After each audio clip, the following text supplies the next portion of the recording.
Assalamualaikum warahmatullahi wabarakatuh. Perkenalkan, saya Ina Hapiana Oktavia dari Manajemen A2 semester 3 STIS Suta Atmaja. Di sini saya akan memaparkan 10 jurnal yang termasuk ke dalam jurnal dengan pembahasan manajemen keuangan. Selanjutnya, ini kumpulan 10 judul jurnal yang menurut saya masuk ke dalam pembahasan jurnal manajemen keuangan. Selanjutnya itu ada jurnal pertama yang berjudul Faktor-faktor yang berpengaruh terhadap perilaku tidak etis dan kecenderungan kecurangan akuntansi serta akibat terhadap kinerja organisasi. Untuk poinnya di sini ada 4 poin, bisa dilihat. Nah, dari keempat poin tersebut atau keempat faktor tersebut, ketaatan terhadap aturan dan perilaku tidak etis merupakan faktor yang berpengaruh positif. Nah, untuk kesesuaian sistem pengendalian internal dan sistem kompensasi itu merupakan faktor yang berpengaruh negatif terhadap kecenderungan kecurangan akuntansi. Selanjutnya yaitu ada jurnal peran dana zakat dalam mengurangi ketimpangan pendapatan dan kemiskinan. Nah, untuk cara mengatasi masalah ketimpangan pendapatan dan kemiskinan, kita bisa menghimpun dana zakat dan menyalurkan dana zakat tersebut kepada masyarakat yang benar-benar membutuhkan atau kepada orang-orang yang dengan tepat sasaran. Nah, karena pendapatan dari zakat ini bisa menurunkan tingkat kedalaman kemiskinan pada suatu masyarakat. Nah, ini juga bisa mengurangi kesenjangan kemiskinan yang ada. Selanjutnya yaitu ada shopping lifestyle, memediasi hubungan hedonik dan utilitarian value terhadap impulse buying. Di sini ada 4 poin. Poin yang pertama yaitu ada utilitarian value, yang dimana konsumen ini termasuk kepada konsumen yang hemat biaya atau bisa dibilang konsumen ini memiliki kontrol dalam pembelian atau perbelanjaan itu sesuai dengan kebutuhan yang dibutuhkan. Selanjutnya yaitu ada hedonic value atau bisa dibilang konsumen yang tingkat keinginan untuk berbelanja melakukan pembelian produk itu tinggi.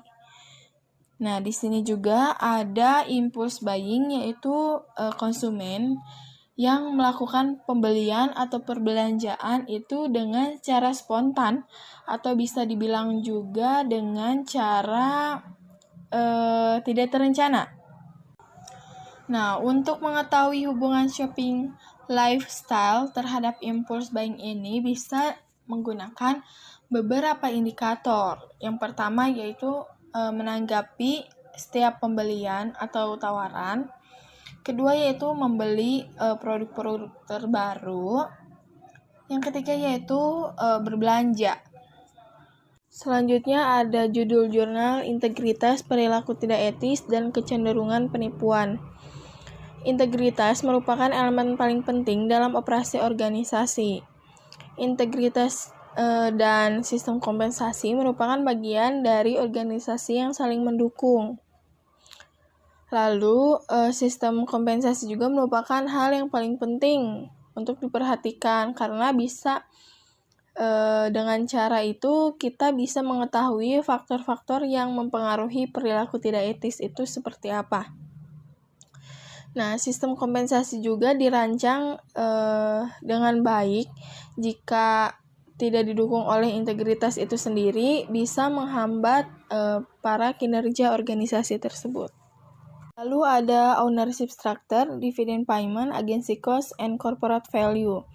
Nih, untuk poin pertama yaitu tentang pembayaran dividen. Nah, pembayaran dividen itu bisa mengurangi biaya keagenan ya. Karena pembayaran dividen itu akan mengurangi cash flow bagi manajer dan bisa menunjukkan bahwa ini tuh termasuk ke dalam bagian monitoring optimal perusahaan. Lalu ada poin kedua, Biaya keagenan juga memiliki pengaruh yang kuat antara kepemilikan orang dalam terhadap dividen payout ratio. Nah, di sini juga terdapat dua kelompok besar antara investor di pasar modal. Kelompok pertama yaitu mereka yang lebih suka dividen tinggi, tetapi peningkatan perusahaannya itu sangat rendah.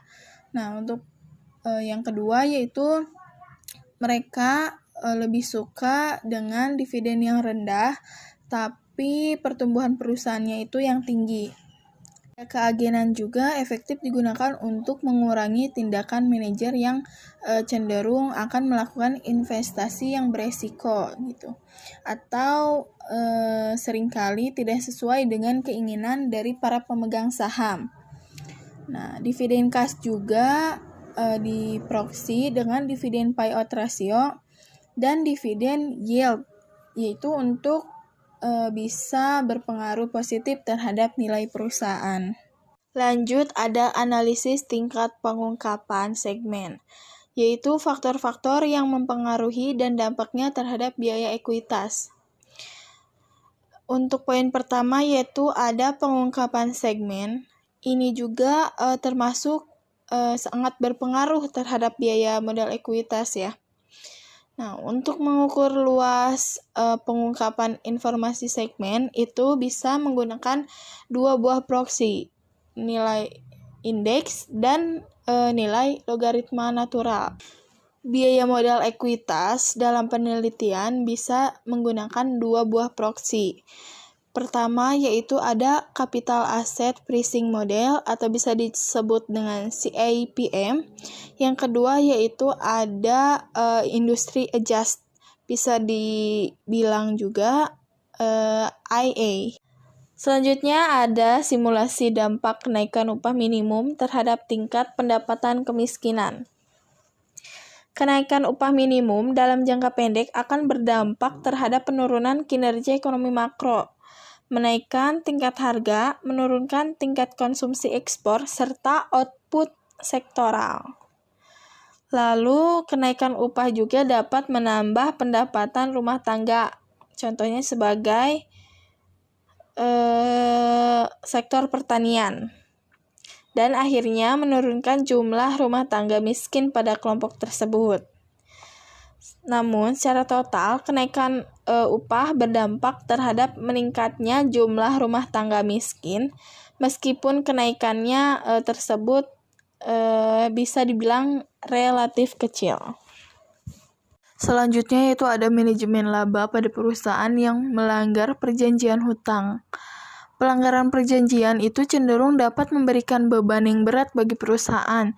Hal ini juga disebabkan perusahaan pelanggar perjanjian utang secara potensial menghadapi berbagai penalti keuangan, seperti percepatan jatuh tempo utang, peningkatan dalam tingkat bunga, dan negosiasi ulang masa utang. Demikian juga untuk kontrak utang, yaitu dalam bentuk perjanjian utang.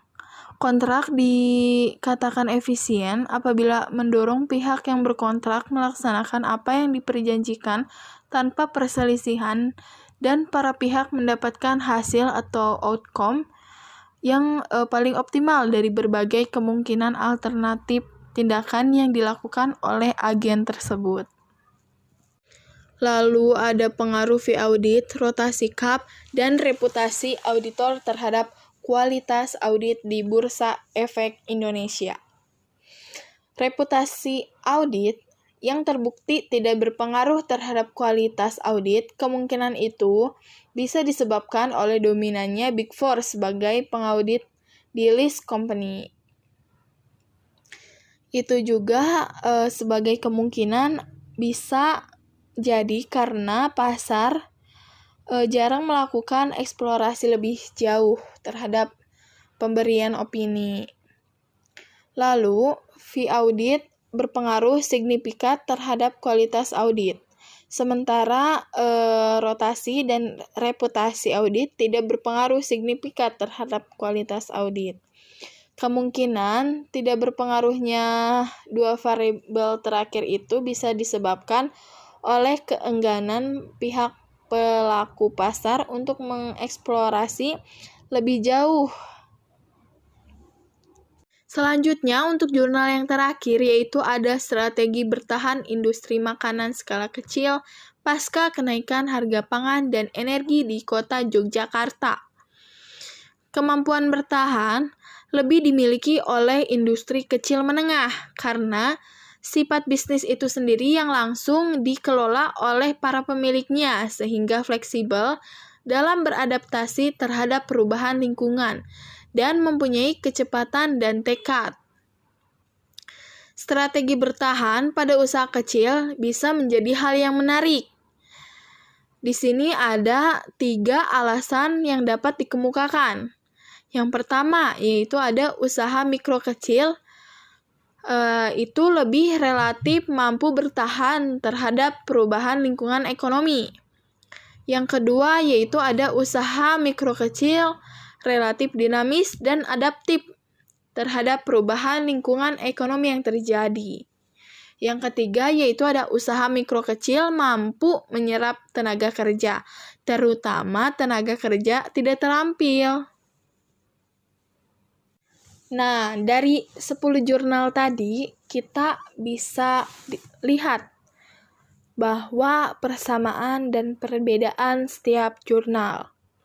Persamaannya itu yaitu dari keseluruhan jurnal itu sama-sama membahas permasalahan yang terkait dengan kasus manajemen keuangan pada suatu perusahaan maupun kehidupan sosial. Perbedaannya yaitu kasus dan cara penyelesaiannya dalam suatu penelitian dari permasalahan yang terjadi.